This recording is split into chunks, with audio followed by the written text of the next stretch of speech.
slender dragsters. The lady, Shirley Muldowney, in the near lane. Outstanding performances in round number 1 as she recorded low elapsed time of the round at a speed of over 246 miles an hour. A very dedicated professional racer. Likewise, her competition, Gary Beck. He's a 2-time national champion, a former world champion. Shirley herself won the world title a couple of 3 years ago. Would love to repeat here in 1980.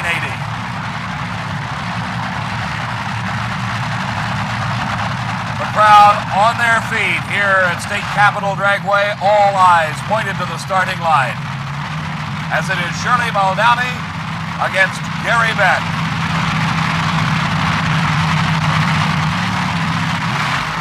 And a tremendous hole shot for Gary Beck. He's got a big lead over. Look at Shirley make a run for it.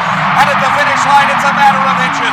Gary Beck wins the race, 6.03 seconds. But the story is Shirley Muldowney, late at the starting line. She ran 5.92 seconds elapsed time at over 243 miles an hour. But as you can see, was unable to catch Gary Beck. Just a few inches separating the two cars. Shirley not knowing when she pulled off the track. Now she knows. And a very upset lady she is, as Shirley loses to Gary Beck in the semifinals. Steve, what did it look like from your vantage point down in the turnoff area?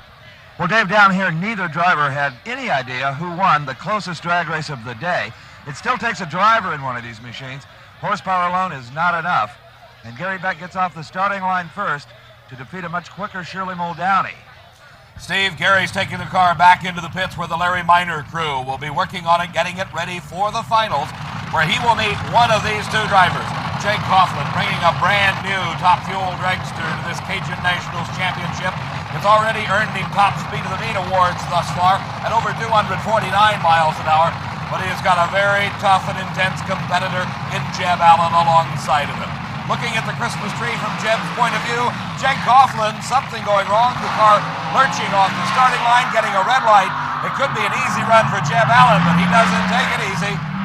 Elapsed time, 5.95 seconds, 239 miles an hour, and that could be an all-important factor as he will have the lane choice over Gary Beck in the finals.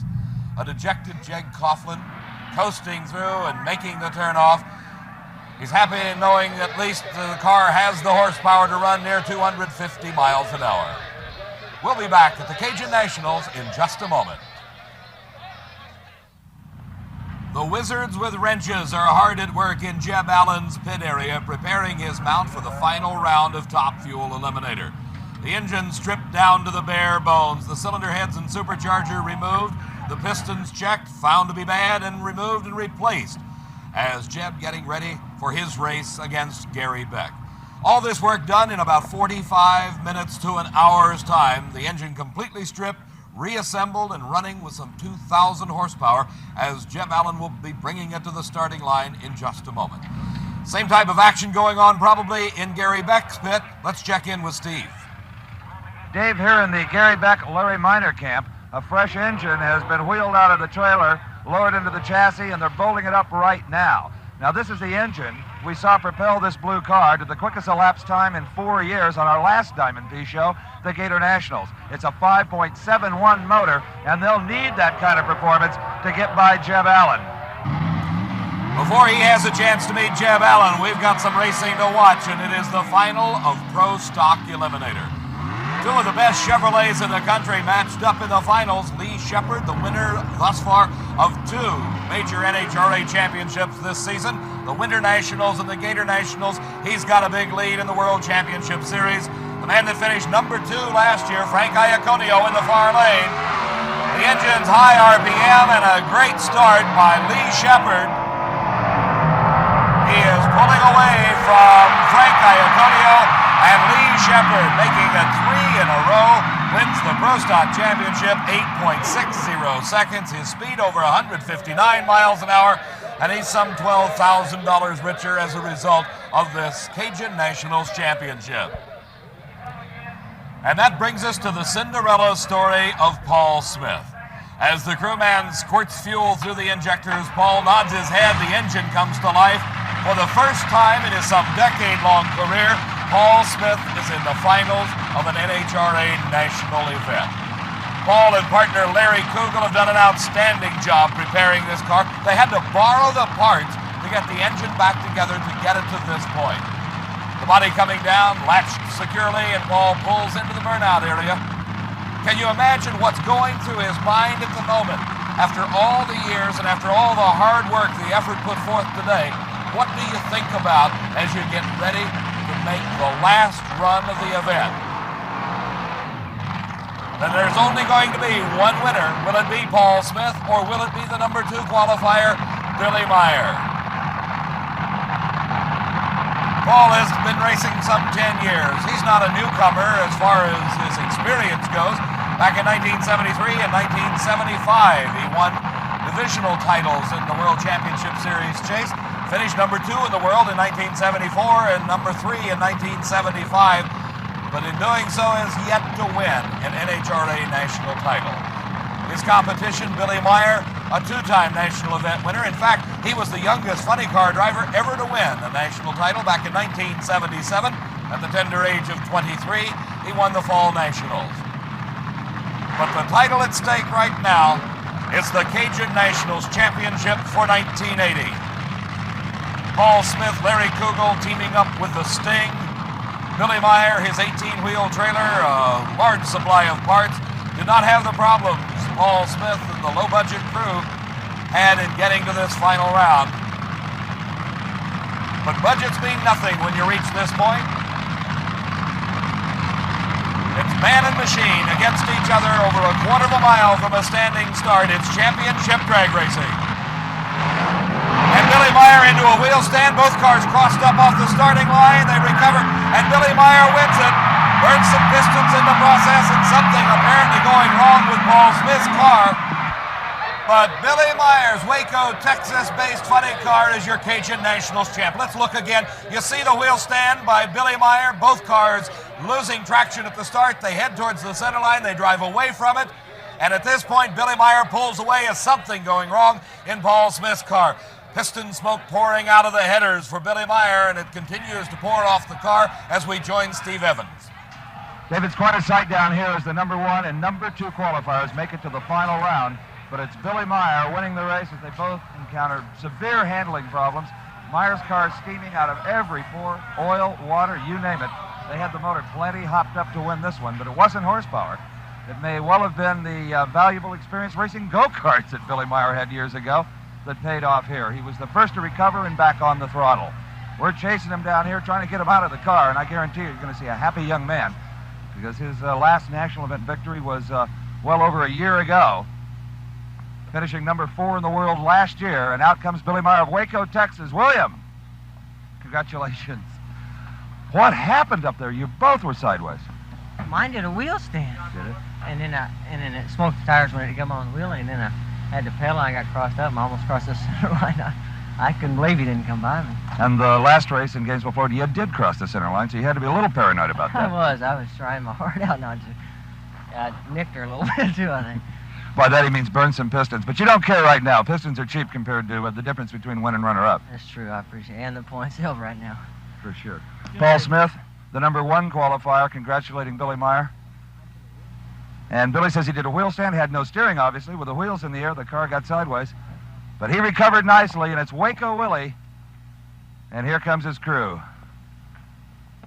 Mike Guger and Rick Peters congratulating their star driver right now, Billy Meyer, the Cajun Nationals champion.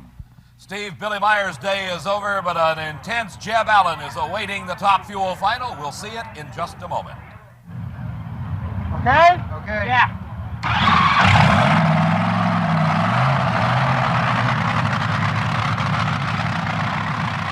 The engine in Jeb Allen's dragster comes to life as the intense young man of 25 flips down his visor, gets the nod from his crewman, and heads towards the water burnout area in preparation for his final race of the day against Gary Beck for the title Top Fuel champion at the Cajun Nationals. 6 times before, Gary Beck and Jeb Allen have raced each other. In all 6 times, Jeb Allen has been the winner. This is a rematch of the final you saw on Diamond P Sports of the recent Gator Nationals Championships. At that race, as it had been 5 times before, Jeb Allen prevailed. There's some similarities between these two drivers. The only big difference is age. 39 years old for Gary Beck, 25 for Jeb Allen. Both drivers won their first national title back in 1972. Jeb was a youngster of 18, the youngest man ever to win one at that age. Gary Beck was 31 when he won his first national title, and that was the prestigious U.S. Nationals. Since that time, Gary Beck has won 7 major championship events and a world champion's title. Jeb Allen has 5 previous wins prior to this meeting. A lot of work done by both drivers and both crews to reach this point. Very evenly matched cars. They're capable of 5-second elapsed times, and we've heard Gary say it's going to take a 5 to win it.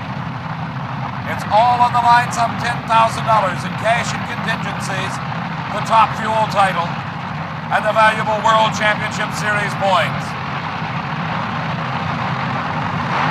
They leave the line. Jeb Allen out of control and crosses into the lane behind Gary Beck, and it is Beck winning it. 5.93 seconds, his speed 239 miles an hour. But the real story is Jeb Allen. He loses traction right off the starting line. The car goes completely out of control. He keeps it off the guardrail, but he crosses the center line, and that makes him an automatic loser. Gary Beck into a wheel stand as he leaves the starting line. Here you see Allen starting to lose control. He tries to correct out of it, is unable to do so, and crosses over behind Gary Beck.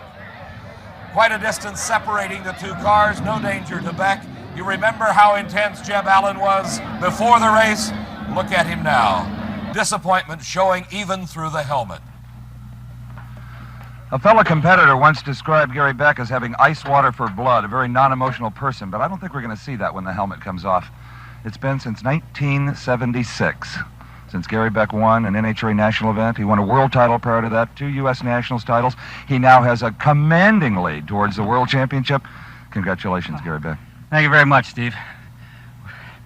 It was a pretty tense race. Certainly there's a lot of pressures behind this one. You know, as you said earlier, Jeb has run a string on us. Looks like something happened to him down there. I don't really know, but this felt like a pretty good run with this car. Irregardless of what happened to Jeb, the performance was there. The motor ran in the 5, so the engine change proved to be a wise one. Yeah, this engine was, we knew it was stout. Probably should have had it in there yesterday. Well, I think we're going to see a happy crew coming down here. Jim Wright, Terry Caldwell, my wife Penny, Jim's wife Pat. It's going to be a great time in Hemet, California. Yeah, when you make that phone call home, I'm sure your car owner, Larry Minor, will enjoy watching our telecast of this race, even though he couldn't be here. Here's the crew chief, Jim Wright, who has crewed on Indianapolis cars, virtually every form of motor racing vehicle, and Penny Beck. Oh, these people from El Toro, California, are just overjoyed winning this race. They were runner-up in Gainesville, Florida, 6 weeks ago, to Jeb Allen. Jeb had beaten him 6 straight times. Is it okay, do you think? Jim Wright talking to the motor. Everything's okay. This is the motor they call Sweetheart, and it proved to be. David? Our congratulations going to all the Cajun Nationals champions, and particularly to Gary Beck. His big Top Fuel win broke that 46-month-long losing streak, and most importantly, extended his lead in the World Championship Series points chase. Be sure to be with us when Diamond P Sports will present coverage of NHRA's Spring Nationals Championships from Columbus, Ohio. For Steve Evans, I'm Dave McClelland. So long for now. The 1980 Cajun Nationals has been brought to you by Fram, makers of oil, air, and fuel filters, windshield wipers, and Autolite spark plugs. And by Suzuki Motorcycles. When it comes to all-around performance, nobody outperforms Suzuki.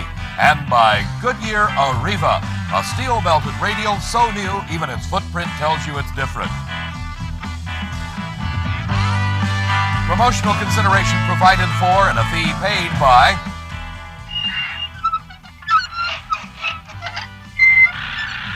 Three-in-one oil, the silencer. What one product fills holes, molds, and repairs. The original 3-in-1 plastic wood. Additional considerations provided for Castrol Motor Oil, the oil engineered for smaller cars. 4- and 6-cylinder cars rev high, run hotter, and can break down an oil's viscosity. That's why they need Castrol. And by King's Hawaiian Bread, the original King's Hawaiian Bread from Hawaii, an exciting new tasting bread, a winning new name in racing. Great for breakfast, lunch, and snacks. King's Hawaiian Bread, the original Hawaiian. And by Turtle Wax, the world's largest selling liquid car wax. Cleans, polishes, protects. And Turtle Wax Super Hard Shell Car Wax Kit. Cleans, waxes, seals in the shine. Executive producer of Diamond P Sports, Harvey M. Palish. Produced and directed by John B. Mullen.